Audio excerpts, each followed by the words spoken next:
Hello ಸ್ನೇಹಿತರೆ, ಶ್ರಮಣಿ YouTube ಚಾನಲ್ಗೆ ಮತ್ತೊಮ್ಮೆ ಎಲ್ಲರಿಗೂ ಆತ್ಮೀಯ ಸ್ವಾಗತ. ಪೂಜೆಯಲ್ಲಿ ಆಯಾ ದೇವರುಗಳಿಗೆ ಪ್ರಿಯವಾದ ಹೂಗಳನ್ನು ಅರ್ಪಿಸಿ ಪೂಜಿಸುವಂತೆಯೇ ಆಹಾರವನ್ನು ಕೂಡ ಅರ್ಪಿಸುತ್ತೇವೆ. ಯಾವ ದೇವರಿಗೆ ಯಾವ ನೈವೇದ್ಯ ಅಥವಾ ಭೋಗ ಪ್ರಿಯ, ಯಾವ ನೈವೇದ್ಯವನ್ನು ಅರ್ಪಿಸಿದರೆ ಒಳ್ಳೆಯದು ಎಂಬುದನ್ನು ಇವತ್ತು ತಿಳಿಯೋಣ. ಅದಕ್ಕೂ ಮೊದಲು ಭಗವಾನ್ ಶ್ರೀಕೃಷ್ಣ ಪರಮಾತ್ಮನು ಹೇಳುತ್ತಾನೆ, ಯಾವ ಭಕ್ತನು ತನಗೆ ಎಲೆ, ಹೂವು, ಹಣ್ಣು, ನೀರು ಇತ್ಯಾದಿಗಳನ್ನು ಪ್ರೀತಿಯಿಂದ, ಭಕ್ತಿಯಿಂದ, ಶ್ರದ್ಧೆಯಿಂದ ಅರ್ಪಿಸುತ್ತಾನೋ ಆ ಶುದ್ಧ ಭಕ್ತಿಗೆ ಮತ್ತು ನಿಸ್ವಾರ್ಥ ಪ್ರೇಮಿಯಾದ ನನ್ನ ಭಕ್ತರು ಪ್ರೀತಿಯಿಂದ ಅರ್ಪಿಸಿದ ಎಲೆ, ಪುಷ್ಪಾದಿಗಳನ್ನು ನಾನು ಪ್ರೀತಿಯಿಂದ ಸ್ವೀಕರಿಸುತ್ತೇನೆ ಎಂದು. ಪೂಜೆ ಅಥವಾ ಆರತಿಯ ನಂತರ ತುಳಸಿ ನೀರನ್ನು ಮತ್ತು ಪಂಚಾಮೃತದ ನಂತರ ಕೊಡುವ ದ್ರವ್ಯವನ್ನು ನಾವು ಪ್ರಸಾದ ಎಂದು ಸ್ವೀಕರಿಸುತ್ತೇವೆ. ಅದೇ ರೀತಿಯಲ್ಲಿ ಪೂಜೆಯ ಸಮಯದಲ್ಲಿ ದೇವತೆಗಳಿಗೆ ಇಷ್ಟವಾದಂತಹ ಆಹಾರ ಪದಾರ್ಥಗಳನ್ನು ಅರ್ಪಿಸಿ ಅದನ್ನು ಪ್ರಸಾದ ರೂಪದಲ್ಲಿ ಸ್ವೀಕರಿಸುತ್ತೇವೆ. ಇದನ್ನು ನೈವೇದ್ಯ ಎಂದು ಕರೆಯುತ್ತೇವೆ.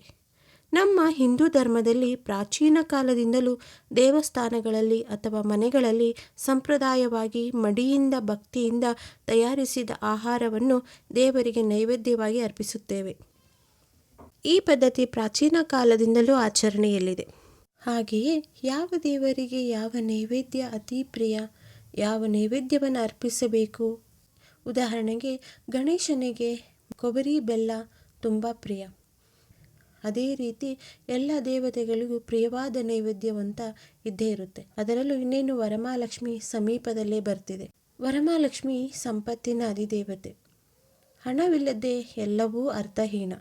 ಈ ವರಮಹಾಲಕ್ಷ್ಮಿ ಹಬ್ಬದಂದು ಮಹಾಲಕ್ಷ್ಮಿ ದೇವಿಗೆ ಪ್ರಿಯವಾದ ನೈವೇದ್ಯಗಳನ್ನು ಅರ್ಪಿಸಿ ದೇವಿಯ ಆಶೀರ್ವಾದ ಪಡಿಬೇಕು. ಹಾಗಾದರೆ ಮಹಾಲಕ್ಷ್ಮಿ ದೇವಿಗೆ ಯಾವ ನೈವೇದ್ಯ ಅತಿ ಪ್ರಿಯವಾದದ್ದು ಅಂದರೆ ಬಿಳಿ ಮತ್ತು ಹಳದಿ ಬಣ್ಣದ ಸಿಹಿ ತಿಂಡಿಗಳು ಅಂದರೆ ಮಹಾಲಕ್ಷ್ಮಿಗೆ ತುಂಬ ಇಷ್ಟ. ಮೊಸರನ್ನ, ಬೇಳೆ ಹೋಳಿಗೆ, ಚಿತ್ರಾನ್ನ, ಹುರಿಗಡಲೆ ತಂಬಿಟ್ಟು, ಅದರಲ್ಲೂ ಹುರಿಗಡಲೆ ತಂಬಿಟ್ಟು ಅಂದರೆ ತುಂಬ ಶ್ರೇಷ್ಠ, ಮತ್ತು ಕ್ಷೀರಾನ್ನ, ಹೆಸರು ಬೇಳೆ ಪಾಯಸ, ಕಡಲೆಕಾಳು ಹುಸ್ಲಿ, ಹೆಸರು ಬೇಳೆ ಕೋಸಂಬರಿ ಇವುಗಳು ಮಹಾಲಕ್ಷ್ಮಿಗೆ ತುಂಬ ಪ್ರಿಯವಾದ ಖಾದ್ಯಗಳು. ಇವುಗಳಲ್ಲಿ ನಿಮಗೆ ಅನುಕೂಲವಾದಂತಹ ಒಂದು ಪ್ರಸಾದವನ್ನು ನೈವೇದ್ಯವಾಗಿ ದೇವಿಗೆ ಅರ್ಪಿಸಿ ದೇವಿಯ ಆಶೀರ್ವಾದ ಪಡೀರಿ ಅಂತ ಹೇಳ್ತಾ, ಈ ಮಾಹಿತಿ ನಿಮಗೆ ಇಷ್ಟವಾದಲ್ಲಿ ನಮ್ಮ ಚಾನಲನ್ನು ಲೈಕ್ ಮಾಡಿ, ಶೇರ್ ಮಾಡಿ, ಕಮೆಂಟ್ ಮಾಡಿ. ಜೊತೆಗೆ ಹೊಸದಾಗಿ ಯಾರಾದರೂ ನಮ್ಮ ಚಾನಲನ್ನು ನೋಡ್ತಾ ಇದ್ದರೆ ಸಬ್ಸ್ಕ್ರೈಬ್ ಮಾಡ್ಕೊಳ್ಳೋದನ್ನು ಮರಿಬೇಡಿ. ಮತ್ತೊಂದು ಹೊಸ ಮಾಹಿತಿಯೊಂದಿಗೆ ಭೇಟಿಯಾಗೋಣ. ಅಲ್ಲಿವರೆಗೂ ಧನ್ಯವಾದಗಳು. Bye bye. Thank you.